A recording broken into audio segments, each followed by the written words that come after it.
Welcome to Sun Moon Saga. I hope you enjoy this story. Let's begin. Jack stared at his own reflection, blood dripping from his knuckles, the mirror shattered. Did I really do that? He muttered, the anger still burning in his chest. Just hours ago, he was the golden boy, the CEO who had it all. Now, his perfect world crumbled in one reckless punch. The betrayal from his best friend's affair with his wife echoed in his mind. The taste of betrayal was bitter, almost choking him. How could he ever trust again when those closest had shattered him? He stumbled back into the living room, tripping over the remnants of their life together. The photo albums, once treasured, now lay scattered like broken promises. His phone buzzed incessantly on the coffee table, but he couldn't bring himself to look. He knew who it was. Claire, his wife, had been trying to reach him, probably to explain, to justify. But what could she say that would make any of this better? Suddenly, a loud knock echoed through the apartment. Jack's heart skipped a beat. He wasn't expecting anyone, and given his current state, he wasn't exactly in the mood for visitors. He opened the door cautiously,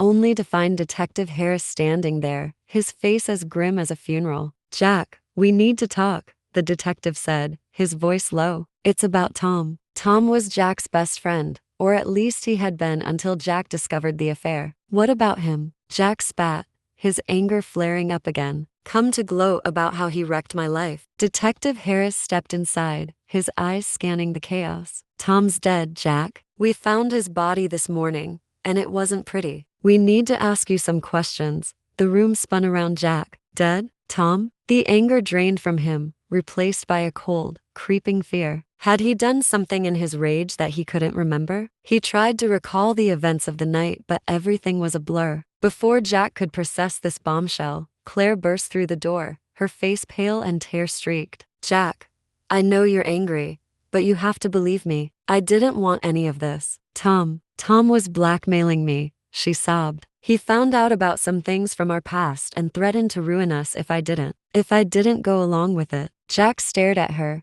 the pieces of the puzzle not fitting together in his mind. Betrayal, murder, blackmail. His life had become a twisted nightmare. And the real horror was that he had no idea who to trust anymore.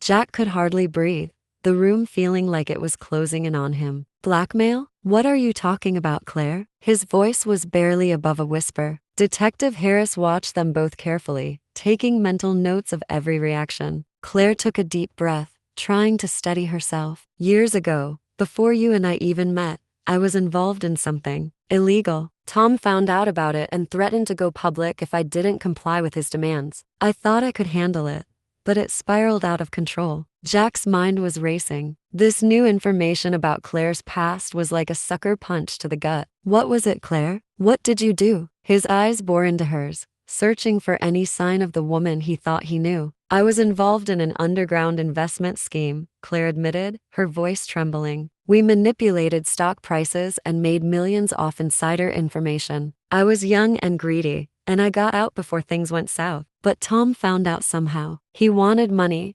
access to your company's information, and me." She broke down, sobbing uncontrollably. "I had no choice, Jack. I thought I could keep you out of it, protect you. But I was wrong." Detective Harris cleared his throat. "There's more, Jack. When we searched Tom's apartment, we found a safe. Inside, there were documents, photos, and a journal. It seems Tom was planning something bigger, something that would have taken you and your company down completely. But the most shocking part is, there are entries in there that suggest he wasn't working alone." Jack's blood ran cold. "Who else was involved?" he asked, dreading the answer. The detective handed him a folded piece of paper. Jack unfolded it, his eyes scanning the names. There, in black and white, was a list of his most trusted associates, people he'd known for years, people he'd considered family. Betrayal upon betrayal, his world shattered once more. The worst part? His name was on the list too, implicating him in a conspiracy he knew nothing about. His knees buckled, and he collapsed onto the couch, the weight of the world pressing down on him. Jack's mind raced, trying to process the enormity of it all. How could he have been so blind? He felt like a pawn in a game where everyone had been playing against him. The names on that list flashed before his eyes, each one a dagger to his heart. People he had trusted, confided in, and relied on were now part of a web of deceit that had ensnared him completely. Detective Harris sat down across from him, his expression softening just a fraction. Jack, I know this is a lot to take in, but we need your help to unravel this mess. We believe there's a bigger conspiracy at play, and you're at the center of it. If we can figure out who the mastermind is, we can clear your name. Claire, still crying softly, reached out to touch Jack's arm. He recoiled instinctively, the pain and betrayal too fresh. Please, Jack, I know I've made mistakes, but I need you to understand that I did everything for us. I never meant for any of this to happen. Jack looked at her, his eyes filled with a mixture of anger and pity. I don't even know who you are anymore, Claire. Everything I thought I knew is a lie. How can I help anyone when I can't even trust my own wife? Before Claire could respond, Jack's phone buzzed again. This time, he picked it up. It was a message from an unknown number. Meet me at the old warehouse on 5th and Main. I have information that will clear your name. Come alone. His heart pounded as he showed the message to Detective Harris. The detective frowned, but nodded. It could be a trap, but it's our best lead. I'll have backup nearby. We need to see where this goes. Jack nodded, feeling a glimmer of hope amidst the chaos. He grabbed his coat and headed for the door, the weight of betrayal still heavy on his shoulders, but a flicker of determination in his eyes. As he stepped out into the night, he knew he was walking into the unknown, but he also knew he had to uncover the truth, no matter how deep or dark it was. Jack drove through the deserted streets, his mind a whirlwind of thoughts and emotions. The old warehouse loomed ahead, a hulking silhouette against the night sky. He parked a few blocks away, not wanting to take any chances, and walked the rest of the way. His breath misted in the cool night air, each step feeling heavier as he approached the entrance. He slipped inside through a side door, the place eerily quiet except for the distant drip of water echoing in the vast empty space. Hello, he called out, his voice sounding small. He scanned the shadows, looking for any sign of the person who had sent the message. A figure emerged from the darkness, and Jack's heart skipped a beat. It was Jessica, his former assistant, someone he hadn't seen in months. She looked different, tired, haunted. Jessica, what are you doing here? Jack asked, bewildered. Jessica took a deep breath, her eyes filled with a mix of fear and determination. Jack, I need you to listen to me carefully. I was part of the investment scheme too. Tom found out about my past and blackmailed me into helping him get close to you. But I never wanted to hurt you. When I realized how deep the conspiracy ran, I tried to gather evidence to clear your name. Jack felt a surge of anger and relief. Why didn't you come to me sooner? Why let it get this far? His voice trembled with emotion. I was scared, Jessica admitted. Tom was dangerous, and I didn't know who I could trust. But when I found out what he was planning, I knew I had to do something. I have proof, Jack. Emails, recordings, everything. It's all here. She handed him a USB drive. This should expose everyone involved and clear your name. But we need to act fast. They'll come after us if they find out. Jack took the drive, his fingers shaking. Thank you, Jessica. I don't know if I can ever forgive you for being part of this, but I appreciate you doing the right thing now. Before Jessica could respond, the sound of footsteps echoed through the warehouse. They turned to see Detective Harris and his team entering, guns drawn. It's okay, Detective, Jack called out. She's on our side. Harris lowered his weapon, his face stern. Let's hope you're right, Jack. We need to get this evidence to the station and start making arrests. But we have to move quickly. As they left the warehouse, Jack felt a strange mix of hope and dread. The nightmare was far from over, but for the first time, he could see a way out. With the USB drive clutched tightly in his hand, he knew they had a fighting chance to uncover the truth and reclaim his life. As they drove back to the station, Jack couldn't shake the feeling that something was off. Detective Harris kept glancing in the rearview mirror, his face unusually tense. Jessica sat beside Jack, clutching her hands nervously. Jack looked at her, trying to find some reassurance, but her eyes were glued to the passing streets. Suddenly, the car screeched to a halt. What the hell, Harris? Jack shouted, gripping the seat. Harris turned around, his eyes cold. Sorry, Jack. This is where you get out.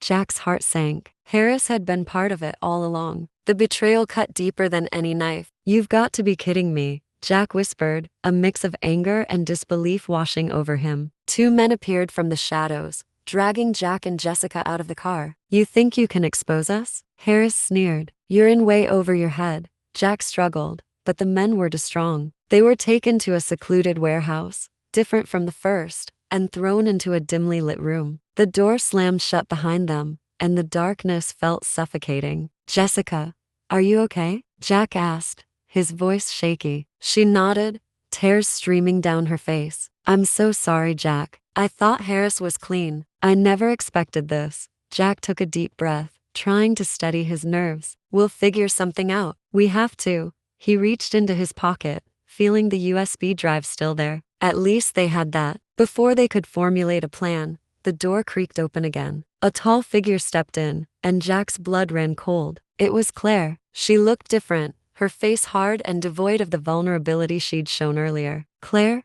Jack stammered. What are you doing here? Claire smiled, a chilling, calculating smile. Did you really think I was the victim in all this, Jack? You always underestimated me. This is my game, and you're just a pawn.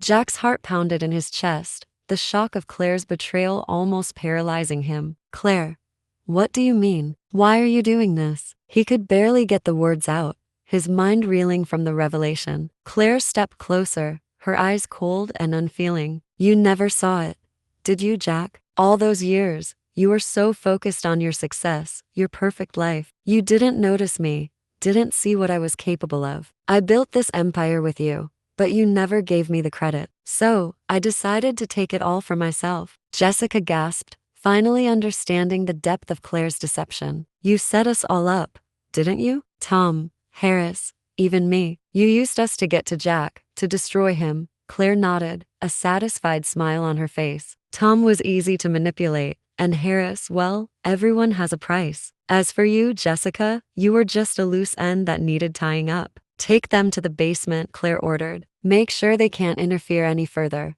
The men dragged Jack and Jessica down a set of stairs, throwing them into a damp, dark room. The door slammed shut, the sound of the lock turning echoing in the silence. Jessica slumped against the wall, tears streaming down her face. I'm so sorry, Jack. I never wanted this to happen. Jack sat beside her, wrapping his arm around her shoulders. It's not your fault, Jessica. We were all played by Claire, but we can't give up. There has to be a way out of this. As they sat in the darkness, a faint sound reached Jack's ears, the distant hum of machinery. He stood up, feeling along the walls for any sign of an escape. There's always a way out, he muttered, more to himself than to Jessica. We just have to find it. Then, his fingers brushed against something cold and metallic, a small grate in the wall. Jessica, help me, he whispered urgently. Together, they pried the grate open, revealing a narrow tunnel. It's a long shot, but it's better than staying here, Jack said, determination in his voice. Come on,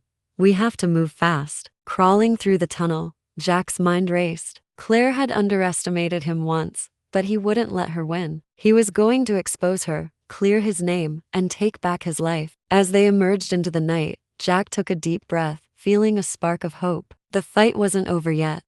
Jack and Jessica emerged from the tunnel, breathing heavily as they found themselves in a dimly lit alley. The cool night air was a welcome relief after the suffocating confines of the basement. Jack glanced around, trying to get his bearings. The alley was deserted, but the distant hum of traffic reminded him they were still in the city. Where do we go from here? Jessica asked, her voice trembling. Jack took a deep breath, his mind racing. We need to get to the station. The evidence on that USB drive can still clear my name if we can get it to the right people. They hurried down the alley, sticking to the shadows as they made their way towards the police station. Every step felt like an eternity, the fear of being caught lingering with each passing minute. As they neared the station, Jack's phone buzzed. It was a text from an unknown number. You're not alone. Meet me at the old pier. Jack's heart skipped a beat. He turned to Jessica. I don't know if we should trust this, but it could be another chance to get the evidence to someone who can help us. Jessica nodded, her face resolute. We don't have many options left. Let's go. They made their way to the old pier, the deserted docks creaking under the weight of time and neglect. The moon cast an eerie glow over the water, and the air was thick with salt. Jack scanned the area, looking for any sign of the mysterious contact. Then, from the shadows, a familiar face emerged. Detective Harris. But he wasn't alone. Beside him stood Claire. I knew you couldn't stay away, Claire said with a smirk. Did you really think you could just run and expose me? You're playing a dangerous game, Jack. Harris held up his hand, signaling for Jack and Jessica to stay back. Wait, Jack said, his voice trembling with a mix of hope and fear. I don't understand. What's going on? Why are you here? Harris's expression softened slightly, though his eyes remained guarded. Claire isn't who you think she is. She's been running a much bigger operation than just blackmail and betrayal. I've been trying to expose her for months, but she's always one step ahead. I had to play along to gather enough evidence. Jack's mind spun as he processed this new twist. So, you're not with her? Harris shook his head. No, I'm here to help you. The USB drive you have is crucial, but we need to get it into the hands of someone who can use it to dismantle Claire's entire operation. I have a contact who can help us, but we need to move fast. Claire's face twisted in fury. You think you can just walk away with everything, Jack? You're ruining everything I've built. She lunged towards them, but Harris was quicker. Stay back, Claire, he commanded, drawing his weapon. You're under arrest. A tense standoff followed as Harris's team moved in to arrest Claire and her accomplices. Jack and Jessica stood in stunned silence, the weight of everything finally hitting them. Thank you, Harris, Jack said, his voice cracking with relief. I didn't know who to trust anymore. Harris nodded, a rare smile breaking through his stern demeanor. Just doing my job. But let's get that evidence to my contact and get you both safe. As they made their way back to the station, Jack glanced at Jessica. We're not out of the woods yet, but we're closer to the truth than ever. Thanks for sticking by me. Jessica smiled weakly. We're in this together. Let's finish what we started. The night was still dark, but as they headed towards a new beginning, Jack felt a glimmer of hope. The battle was far from over, but for the first time in a long while, he felt like he was on the path to reclaiming his life. As dawn began to break over the city, Jack, Jessica, and Detective Harris arrived at a secure location where Harris's contact awaited. It was a nondescript building, but within its walls lay the promise of resolution. Jack clutched the USB drive tightly, feeling the weight of both hope and trepidation. Harris introduced Jack and Jessica to his contact, an experienced federal investigator named Agent Miller. This is Jack, the man we've been trying to protect, and Jessica, who's been caught in the middle of all this, Harris explained. We need to get this evidence processed and ensure Claire's entire operation is dismantled. Agent Miller took the USB drive and connected it to a secure computer. The room was filled with the soft hum of machinery as the data was analyzed. We've got to act quickly, Miller said, her eyes focused on the screen. Claire's network is vast. Once this information gets out, she'll likely try to escape or destroy evidence. Jack and Jessica watched anxiously as the files were decrypted and reviewed. This is it, Jack said quietly, his voice filled with a mix of anxiety and relief. All the pieces are finally coming together. Within an hour, Miller had gathered enough evidence to initiate a full-scale investigation and arrest warrants for Claire's accomplices. The documents and recordings revealed the extent of Claire's manipulations and criminal activities. We have a strong case now, Miller assured them. Claire's empire will crumble once this information is made public. As the sun rose higher, Jack and Jessica were taken to a secure location for their safety. The media frenzy started to build as news of the scandal broke. Claire and her associates were arrested, and Jack's name was finally cleared. The public was shocked as the true story unfolded. Sitting in the safe house, Jack looked at Jessica, gratitude in his eyes. I couldn't have done this without you. I know it's been a rough road, but we made it through. Jessica smiled, a genuine warmth in her expression. It wasn't easy, but we fought through it together. I'm just glad we could stop Claire from hurting anyone else. Harris and Miller visited later to ensure Jack and Jessica were safe and to update them on the ongoing investigation. You did well, Jack, Harris said. I'm sorry for everything that happened, but you've shown incredible strength. As the weeks passed, Jack began to rebuild his life. The scandal faded from the headlines, and he was determined to use his experience to advocate for transparency and integrity in business. He and Jessica remained close, their bond forged through the trials they had faced together. Jack stood on the balcony of his new office, overlooking the city, as the first light of a new day glimmered. The scars of betrayal and conflict were still fresh, but they were now a part of his past. He felt a renewed sense of purpose and a resolve to never be caught off guard again. Here's to new beginnings, Jack said quietly to himself, looking out at the horizon. The journey had been grueling, but it had led him to a place where he could finally start over, stronger and wiser than before. Did you enjoy this story? Comment below. And don't forget to like and subscribe. See you next time.